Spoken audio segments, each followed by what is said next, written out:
নমস্কার, রিপাবলিক বাংলা আরও একবার আপনাদের প্রত্যেককে স্বাগত জানাই। চারটার খবর নিয়ে আজ আপনাদের সঙ্গে আমি যেমন তনয়া রয়েছে, ঠিক তার পাশাপাশি পিঙ্কি আমার সঙ্গে রয়েছে। পিঙ্কি, আজ মূলত যে বিষয়টা নিয়ে আমরা আলোচনা করব তা হচ্ছে ভারত এবং বাংলাদেশের মধ্যে সম্পর্ক। ভারত এবং বাংলাদেশের মধ্যে যে সম্পর্ক বা যে অবস্থা এই মুহূর্তে বাংলাদেশের রয়েছে, যে চূড়ান্ত অরাজকতার ছবিটা আমরা লাগাতার দেখতে পাচ্ছি, কোথাও গিয়ে ভারত বিদ্বেষী মনোভাব যেভাবে বারংবার সামনে এসেছে, সেই সকল ভিডিও ইতিমধ্যে ভাইরাল হয়েছে এবং তা নিয়ে সোচ্চারও পর্যন্ত বাংলাদেশেরই নাগরিকরা তারাও হয়েছেন, এপার বাংলার নাগরিকরা তারাও হয়েছেন। কিন্তু পরিষ্কার একটা বিষয়, গতকাল মুখ্যমন্ত্রী মমতা বন্দ্যোপাধ্যায়ের একটা বক্তব্য, যেই বক্তব্য আরও স্পষ্ট করে দিয়েছে সত্যি ভারতীয়দেরকে বাংলাদেশিরা তারা এই মুহূর্তে ঠিক কী নজরে দেখছে। বাংলাদেশি বলার থেকেও আরও স্পেসিফিক যদি আমরা পিঙ্কি করি, তাহলে একটা বিষয় স্পষ্ট, ইউনুসপন্থী যারা রয়েছে, জামাত যারা রয়েছে, জঙ্গি যারা রয়েছে, তারা মূলত ভারতকে ঠিক কোন নজরে দেখছে মমতা বন্দ্যোপাধ্যায়ের বক্তব্যে তা একেবারে স্পষ্ট হয়েছে। একদমই তাই। এবং ভারত বিদ্বেষ যেন দিন দিন বেড়ে যাচ্ছে। ভারত বিদ্বেষ বাড়তে বাড়তে এমন একটা জায়গায় পৌঁছে গিয়েছে যে মুক্তিযুদ্ধে ভারত নিজের জন্য অংশগ্রহণ করেছিল, এই জায়গাতে বলতেও বাংলাদেশ পিছু পা হচ্ছে না। এমনকি তারা এটাও বলছে যে সেভেন সিস্টার্সের জন্য, যে সেভেন সিস্টার্স আমাদের আজীবন আমাদের ছিল, সেই সেভেন সিস্টার্সের জন্য ভারত নাকি মুক্তিযুদ্ধ লড়েছিল। এই আজব দাওয়ায় দিন দিন তারা বেড়ে যাচ্ছে এবং প্রত্যেক দিন এমন কিছু না কিছু কথা তারা বলছেন যেখান থেকে এটুকু অন্তত স্পষ্ট হয়ে যাচ্ছে তাদের রন্ধ্রে রন্ধ্রে বাংলাদেশি এবং বাংলাদেশের নাগরিকদের পাশাপাশি প্রশাসন স্পেশালি যারা চালাচ্ছেন ইউনুস সরকার, তাদের মধ্যে যেন রন্ধ্রে রন্ধ্রে ভারত বিদ্বেষটা ঢুকে যাচ্ছে। কিন্তু তারই মধ্যে দেখো, গতকাল আমরা দেখলাম যখন গঙ্গাসাগরে প্রস্তুতি ঠিক কোন জায়গায় রয়েছে সেটা যখন পর্যবেক্ষণ করতে মুখ্যমন্ত্রী মমতা বন্দ্যোপাধ্যায় তিনি যান, ঠিক সেই সময় মুখ্যমন্ত্রী বাংলাদেশে আটকে থাকা ৯৫ জন মৎস্যজীবী যাদেরকে ছাড়া হয়েছে এবং সেই মৎস্যজীবীরা যখন ফিরে আসে গঙ্গাসাগরে তখন তাদেরকে সংবর্ধনা দেওয়া হয়। কিন্তু সংবর্ধনা দেওয়ার পাশাপাশি মমতা বন্দ্যোপাধ্যায় তিনি একবারে স্পষ্ট করে দাবি করেছেন যে যেই ৯৫ জন ভারতীয় মৎস্যজীবীকে আটকে রাখা হয়েছিল জলসীমা লঙ্ঘন করবার জন্য, উপকূলরক্ষী বাহিনী আটকে রেখেছিল, তারা নাকি বেধড়ক মারধর করেছে। কিন্তু কি কারণের জন্য মারধর করা হলো পিঙ্কি? যেখানে আমাদের এখানে বাংলাদেশের মৎস্যজীবী ৯০ জন আটকে ছিল, তাদের গায়ে একটা ফোঁটা আঁচ পর্যন্ত পড়েনি। এটাই হচ্ছে ভারত।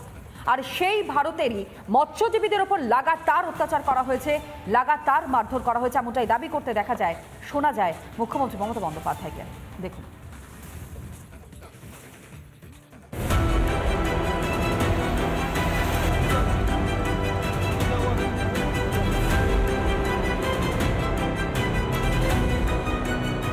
সদ্যই বাংলাদেশের জেল থেকে মুক্তি পেয়েছেন কাকদ্বীপ ও নামখানার ৯৫ জন মৎস্যজীবী।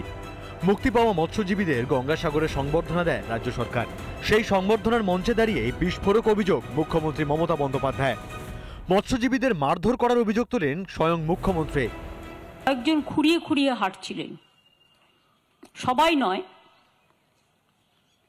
আমি জিজ্ঞেস করলাম খুঁড়িয়ে খুঁড়িয়ে হাঁটছেন কেন? তারা বলতে চায়নি।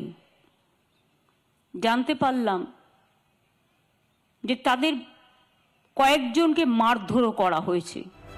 গত অক্টোবরে ৯৫ জন মৎস্যজীবী তাদের ৬টি ট্রলার নিয়ে মাছ ধরতে গিয়েছিলেন। ভুলবশত ভারতের জলসীমা অতিক্রম করে তারা বাংলাদেশে প্রবেশ করেন। এরপরই বাংলাদেশ কোস্টগার্ড ও নৌসেনা তাদের গ্রেপ্তার করে। সেই থেকে বাংলাদেশের জেলে বন্দী ছিলেন দক্ষিণ ২৪ পরগনার কাকদ্বীপ ও নামখানার ৯৫ জন মৎস্যজীবী। শুধুমাত্র ভারতীয় হওয়াতেই কি মারধর করা হয় নিরীহ মৎস্যজীবীদের? যে বলছেন মানে আমরা ধরবো এটাই অফিসিয়াল ভার্সন। এরপর নিঃসন্দেহে এই ন্যারেটিভ, এই যে বক্তব্য, সেটাকে আরও গুরুত্ব সহকারে দেখা হবে বলে মনে করা হচ্ছে। এখন প্রশ্ন, মমতা বন্দ্যোপাধ্যায় এই যে ঘটনাটা তিনি বলছেন, যা তিনি শুনেছেন, তিনি কি শুধুমাত্র সেটা শুনে তিনি তার চিকিৎসার বন্দোবস্ত করবেন মৎস্যজীবীদের, নাকি বিষয়টা কেন্দ্রীয় সরকারকেও জানাবেন? যদি বিষয়টা কেন্দ্রীয় সরকারকে জানান তাহলে নিঃসন্দেহে এটা কিন্তু অত্যন্ত গুরুত্বপূর্ণ, গুরুতর একটা অভিযোগ। এরপর কি কেন্দ্রের কাছে পদক্ষেপ করার জন্য দরবার করবেন না মুখ্যমন্ত্রী? কেন্দ্র সরকারকে কি জানাবেন মৎস্যজীবীদের ওপর অত্যাচারের কথা?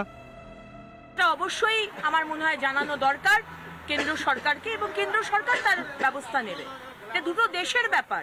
হটকারিতা করে আপনার মতো ২১শে জুলাইয়ের মঞ্চ থেকে আমরা এনকারেজ করি না এটা বলতে যে দরজাটা খুলে দিন, যারা আসার তারা আসুন।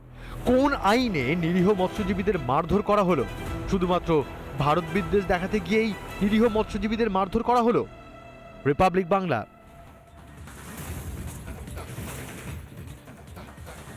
ভয়ঙ্কর ভয়ঙ্কর অভিযোগ করছেন মুখ্যমন্ত্রী মমতা বন্দ্যোপাধ্যায়, এবং যে অভিযোগ তিনি করছেন তার বিন্দু মাত্র যদি সত্যি হয় তাহলে তো বলতে হবে যে চুক্তি, যে লঙ্ঘন, যে দুই দেশের মধ্যে যে চুক্তি ছিল সেটাও লঙ্ঘন করছে বাংলাদেশ।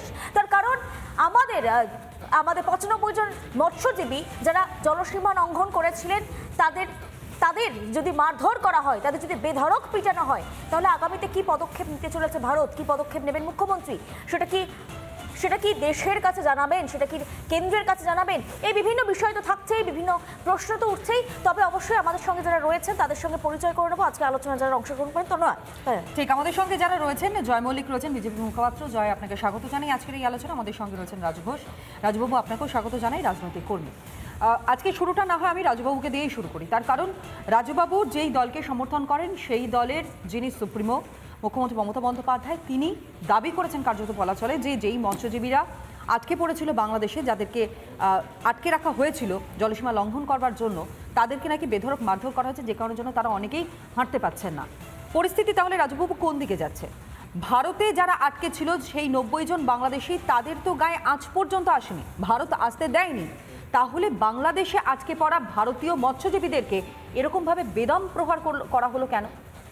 সেটাই অবাক কাণ্ড যে বাংলাদেশের মতো একটা দেশ, তাদের এত সাহস কোথা থেকে হয় যে ভারতের এবং বাংলার যারা রয়েছে, যারা ওপার বাংলায় মৎস্যজীবী, যারা বিভিন্ন জলের সীমা অতিক্রম করে অনেক সময় ভুলবশত তারাও চলে আসে, এখান থেকেও চলে যায়, কারণ সীমারেখা বোঝা যায় না অনেক সময়, তাদেরকে যেভাবে মারধর করা হয়েছে এবং সেটা যে পর্যায়ে গেছে, এবং তারা যে ভাবছে যে ভারতকে এর যদি যোগ্য জবাব কেন্দ্র সরকার এখনো পর্যন্ত না দেয়, তাহলে পারে কিন্তু তাদের বারন্ত কোনোভাবেই থামবে না।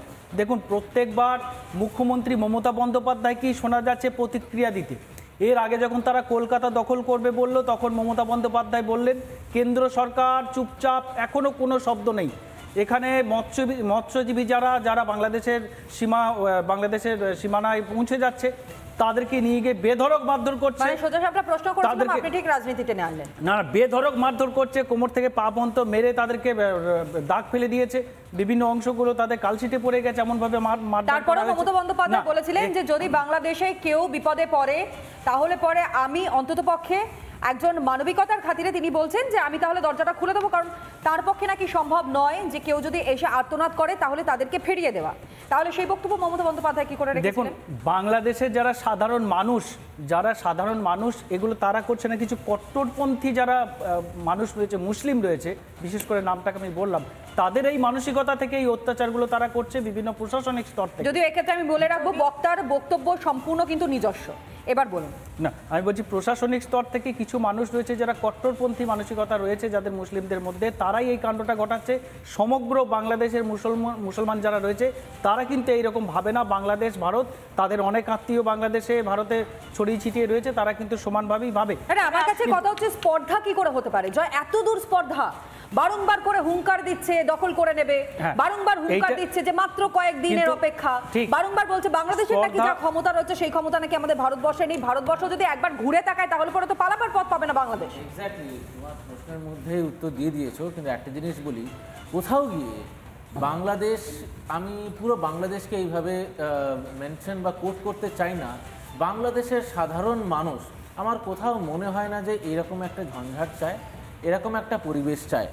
কোথাও গিয়ে আমরা দেখতে পাচ্ছি যে রাষ্ট্রনেতা, একটা দেশ যখন একটা রাষ্ট্রনেতার ভুল রাষ্ট্রনেতার হাতে যায়, সেটা কিভাবে রাষ্ট্রনেতা জয়, কোন রাষ্ট্রনেতার কথা বলা হচ্ছে? মোহাম্মদ ইউনূস সেই নেতা যদি নেতাই হয়, তাহলে যেই দেশের নেতা, যেই দেশের দায়িত্ব তার কাঁধে দেওয়া হয়েছে, সেই দেশের যে দিনের পর দিন ক্ষতি হচ্ছে, দিনের পর দিন সেই দেশে যে পিছিয়ে যাচ্ছে, তার বদনাম হচ্ছে, সেইটুখানি আন্দাজ, সেইটুখানি বোধটুকুনি পর্যন্ত তার মধ্যে নেই। একদমই তাই, সেই বোধটুকুনি যদি ভারত বিদ্বেষ থেকে উনি করছেন, এটা খুব পরিষ্কার, এটা খুব পরিষ্কার, কারণ ওইখানকার বিএনপি নেতারা বলছে আমরা আজকে ভারতবর্ষের বিরুদ্ধে এই আন্দোলন করছি, এই জিহাদ ডাকছি, এইরকম ভাষা শুনছি আমরা। কিন্তু পয়েন্ট হচ্ছে এখনো পর্যন্ত বাংলাদেশের প্রকৃত নাগরিক যারা, তারা কিন্তু 1971-এর সেই ইতিহাস ভোলেনি। আর 1971 থেকে আমি একটু রাজুবাবুর কাছে আসবো। রাজুবাবু, এই ডালিম যার বিরুদ্ধে মুজিব হত্যার অভিযোগ রয়েছে, সেই ডালিম তো এখন বীরঙ্গনাদেরও কার্যত অস্বীকার করছেন। না, এখন কোথায় কোন পর্যায়ে গিয়ে কোন পর্যায়ে গিয়ে দাঁড়ালে ইতিহাসকে বিকৃতি, ইতিহাসকে ভুলিয়ে দেওয়া যায়, এমনকি ভারতকেও, ভারতের যে স্বীকৃতি সেটাও মানতে অস্বীকার করা যায়? না, সেটা এখন যদি তারা করে, এখানে তাদের তো আর বলার কিছু নেই। এটা সারা পৃথিবীর মানুষ জানে, ভারত না থাকলে বাংলাদেশ হতো না, বাংলাদেশের জায়গা আজকে যারা বসবাস করছে তারা এই বাংলাদেশ নামটাও পেত না। ভারত ছিল ইন্দিরা গান্ধীর সময়, ইন্দিরা গান্ধী স্পেশাল ফোর্স পাঠিয়ে সেই সময় বাংলাদেশকে রক্ষা করেছিল, শেখ মুজিবুর রহমানকে রক্ষা করেছিল। অতএব এখন ভারতের অবদান, বিরাট অবদান, সেটা শুধু ভারতবর্ষ নয়, বাংলাদেশ নয়, সারা বিশ্বের মানুষ জানে। মুজিবকেই তো মুছে ফেলতে চাইছে তারা, তাহলে ভারত তো অনেক দূরের কথা। হ্যাঁ, এখন হচ্ছে আমরা দেখছি শেখ মুজিবুর রহমানের মূর্তি ভাঙা থেকে শুরু করে তাকে যত রকম ভাবে নোংরা ভাবে করা যায় এটা মেনে নেওয়া যায় না। আমাদের দেশে কিন্তু মুজিব মূর্তি সবগুলো অক্ষত রয়েছে। আমরা আমাদের শিয়ালদা স্টেশনের বাইরে দেখবেন গান্ধীজি এবং মুজিবুর রহমানের মূর্তি, দুটো মূর্তিকে কিন্তু বড় করে স্ট্যাচু করে মালা পরিয়ে রাখা হয়েছে। আমরা ভারতীয় হিসেবে শেখ মুজিবুরকেও আমরা প্রচন্ড সম্মান করি, তার প্রমাণ আমাদের বাংলাতে শিয়ালদা স্টেশনের বাইরে দেখলেও পাওয়া যায়। আমি একটু জয়বাবুর কাছে আসি। আমি একটা জিনিস বলি, দেখুন এই ঘটনাটা খুব স্বাভাবিক, যেটা হচ্ছে এই ইন্টারন্যাশনাল ওয়াটার বডিজের যে সিকিউরিটি বা যে বর্ডার লাইন, সেটা অনেক সময় আইডেন্টিফাই করা যায় না। এই ফিশারম্যানরা অনেক সময় রাত ভোর এরা এই জলে শুধুমাত্র বাংলাদেশ নয়, এই জলসীমা লঙ্ঘন করতে দেখা গিয়েছে অনেক সময় শ্রীলঙ্কার মৎস্যজীবীদেরও, এবং এখানে লেনদেনটা তো থাকে এবং সেই সংক্রান্ত বিষয় নিয়ে চুক্তিও থাকে। এবং সেই জায়গায় অনেক সময় হয়ে থাকে যারা ইন্টারন্যাশনাল বর্ডার্স গুলো সেফগার্ড করে, সেটা দুদিকেরই যে কোস্ট গার্ড, তারা অনেক সময় আইডেন্টিফাই করতে পারে না, এবং যখন ঢুকে আসে তখন তারা তাদের হয়তো অ্যারেস্ট করে, তাদের জিজ্ঞাসাবাদ করে আপনারা কি করতে এসেছিলেন। তারা যদি মৎস্যজীবী হয়, তাদের যে নেটস আছে, যে ফিশিং যে ইকুইপমেন্টস আছে, সেগুলো চেক করে অনেক সময় রিলিজ করে দেয়, এবং সেটা যে কূটনৈতিক আমাদের যে সমঝোতা আছে তার মধ্যে দিয়ে হয়। কিন্তু একটা জিনিস লক্ষ্য করে দেখুন, এই ইন্ডিয়ান কোস্ট গার্ডের কাছেও কিন্তু বাংলাদেশি অনেক মৎস্যজীবী, তারা আজকে এরকম আমাদের ইন্ডিয়ান বর্ডারে চলে এসেছিল ওয়াটারওয়েজের মধ্যে দিয়ে, তাদেরকে কিন্তু যখন রিলিজ করা হলো, তাদেরকেও রিলিজ করেছে ইন্ডিয়া বাংলাদেশের কাছে।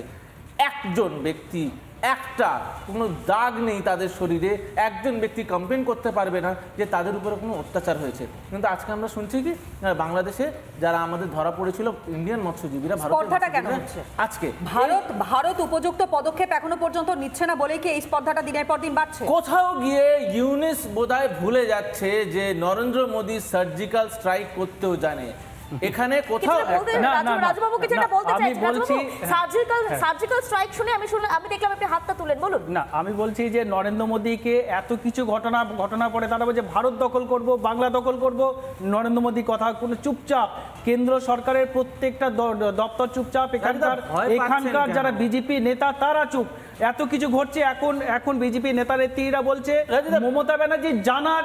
আরে তারা যখন তারা চিঠি লিখতে পারে না, বিরোধী দলের নেতা চিঠি লিখতে পারে না, এই রাজ্যে গরিব মানুষের জন্য চিঠি লিখতে পারে না, বুকে হাত দিয়ে বলুন। না, আমি বলছি এক সেকেন্ড, না আমাকে একটা চিঠি একটু দেখান যেটা মুখ্যমন্ত্রী লিখেছেন বাংলাদেশ সম্পর্কে, এটা উল্লেখ করে দিন না প্লিজ। না, আমি বলছি রাজ্যের মুখ্যমন্ত্রী আমাদের সবচেয়ে বড় বর্ডার বাংলাদেশের সঙ্গে শেয়ার করছি আমরা, একটা চিঠি প্লিজ উল্লেখ করে দিন না। আমি বলছি এই দায়িত্বটা সম্পূর্ণ কেন্দ্র সরকারের দায়িত্ব, এটা রাজ্য সরকারের দায়িত্ব নয়।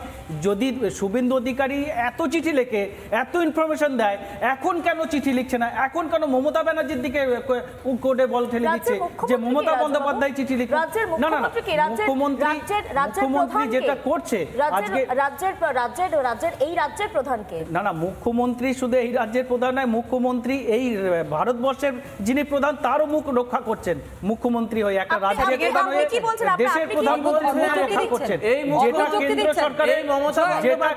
এই মমতা বন্দ্যোপাধ্যায়কে আমরা দেখেছি যে 21শে জুলাইয়ের মঞ্চ থেকে উনি বলেছিলেন আমি দরজা খুলে দিতে পারি। তখন ওনার কোনো ফিল্টারিং ছিল না, উনি জানতেন না যে কাদের জন্য দরজা খুলে দেওয়ার কথা বলছেন উনি। আজকে আপনি বলছেন শুভেন্দু অধিকারী সব থেকে বেশি, যদি এই বাংলাদেশের ম্যাটার নিয়ে শেষ করতে দিন, সব থেকে বেশি পশ্চিমবঙ্গের বুকে যদি এই বাংলাদেশের বিষয় নিয়ে যদি কেউ আলোচনা করে থাকে, কেউ যদি বলে থাকে, সেটা হচ্ছে শুভেন্দু অধিকারী তার নাম। আপনি কার সঙ্গে তুলনা করছেন? শুভেন্দু অধিকারী কি করেছে? মমতা বন্দ্যোপাধ্যায়ের যে বলার কথা, যে কমপ্লেন করার কথা বলছেন, তার একটা নিদর্শন দিন তো, বলুন একটা চিঠি দিন। হিন্দুদের উপরে লাগাতার অত্যাচার হচ্ছে বাংলাদেশে, তার জন্য কেন্দ্র সরকার, এই দেশের কেন্দ্র সরকার, বিজেপি সরকার কি করেছে পর থেকে যেই অত্যাচারের রীতিমতন সোচ্চার হচ্ছে, যেমন রিপাবলিক বাংলা একেবারে প্রথম দিন থেকে ঠিক একই রকম ভাবে আমরা দেখেছি পথে নামতে বিজেপিকেও। অন্যদিকে আমরা কিন্তু কোনো জায়গায় আতশ কাচের যদি দিয়েও দেখে থাকি, তাহলে কোনো গ্লাসে ধরা পড়েনি, যেখানে তৃণমূল কংগ্রেস পথে নেমেছে, যেখানে সিপিএম পথে নেমেছে, অথবা কোন না এখানে পথে নেমে কি হবে? কেন্দ্র অ্যালার্জি, আপনি আমাকে বলুন না হিন্দু শব্দ অ্যালার্জি। না হিন্দুদের জন্য তো আমরা ভাবছি, তো মমতা বন্দ্যোপাধ্যায় ভাবছে তো, কিন্তু নরেন্দ্র মোদী কোথায় ভাবছে, অমিত শাহ কোথায় ভাবছে, স্বরাষ্ট্রমন্ত্রী কোথায় ভাবছে? তিনি কোন সেন্সে বলেছে কথাটাকে বুঝতে হবে না। তিনি বলেছেন দেশে থেকে যখন প্রধানমন্ত্রীর দিকে আঙুল তুলছেন, তখন আমি একটু সার্জিস আলমের বক্তব্য আপনাদের সামনে তুলে ধরি। বাংলাদেশের সোকল্ড নাকি নেতা, কারণ এরকম বাংলাদেশে অনেক ছোট বড় মেজো অনেক নেতা এই মুহূর্তে সামনে, এবং তারা অনেক সময় বড় বড় কথা বলছে। যদি সত্যি রাতের ঘুমটা তাদের কেড়ে নিতে না পেরেছিল ভারত তথা ভারতের প্রধানমন্ত্রী বর্তমানে নরেন্দ্র মোদী, তাহলে আলোচনায় তাদের কেন বারংবার ভারত বিদ্বেষ এবং একই সঙ্গে প্রধানমন্ত্রী নরেন্দ্র মোদীর নামটা উচ্চারণ করতে হচ্ছে? শুনুন সার্জিস আলমের আগে বক্তব্য।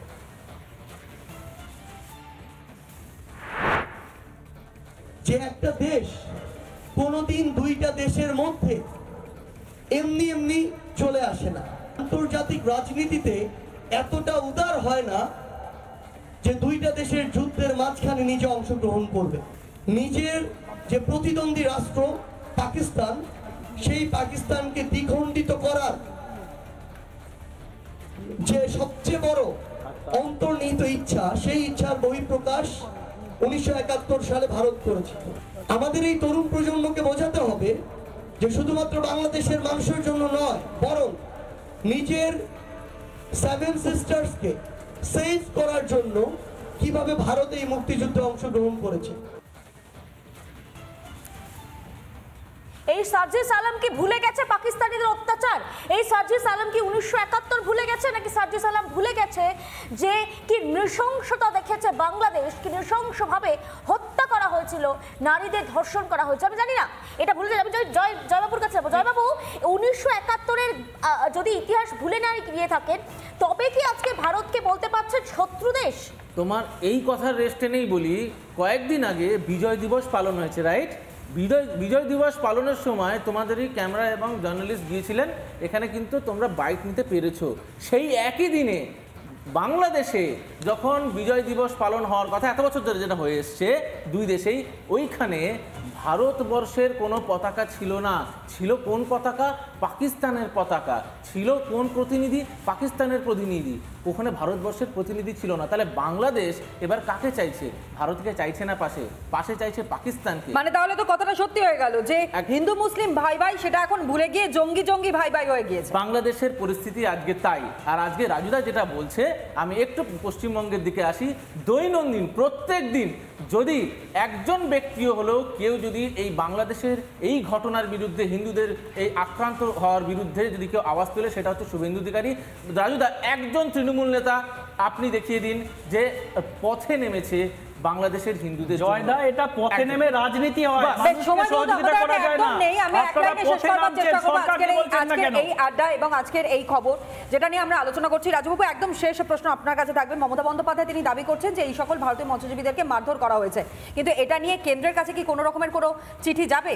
একেবারে এক লাইনে, হ্যাঁ বা না? না, কেন্দ্র সরকারের যা আমাদের ডিপার্টমেন্ট আছে সেখানে রাজ্য সরকারের যে এখতিয়ারের মধ্যে পড়ে, সেগুলো প্রশাসনিকভাবে সবসময় সঠিক যুক্তি কিন্তু আমরা পিঙ্কি পেলাম না। সঠিক যুক্তি আসলেই সত্য পাওয়া যাচ্ছে না, কিন্তু অত্যাচার লাগাম ছাড়া হয়ে যাচ্ছে। বাংলাদেশ যেন কোথাও গিয়ে একেবারে চরম পর্যায়ে পৌঁছে যাচ্ছে হিন্দুদের জন্য, এবং অবশ্যই নাগরিকরাও কোথাও যেন তিতি বিরক্ত। নয়া, কিন্তু যেভাবে হিন্দুদের উপর লাগাতার অত্যাচার হচ্ছে, সনাতনীদেরকে যেভাবে মারধর করা হচ্ছে, তার প্রতিবাদ আগাগোড়া আমরা করে এসেছি, আগেও করব, এবং প্রত্যেকটা মুহূর্তে বাংলাদেশের খবরের দিকে যেমন আমাদের নজর থাকবে, ঠিক তার পাশাপাশি অন্যান্য খবরের দিকেও নজর রাখবো। তবে আড্ডার খবর আজ এখানেই শেষ করতে হচ্ছে। প্রত্যেকটা খবরের দিকে আপনারাও নজর রাখুন। ছোট্ট একটা বিরতি নিয়ে ফিরে আসছে।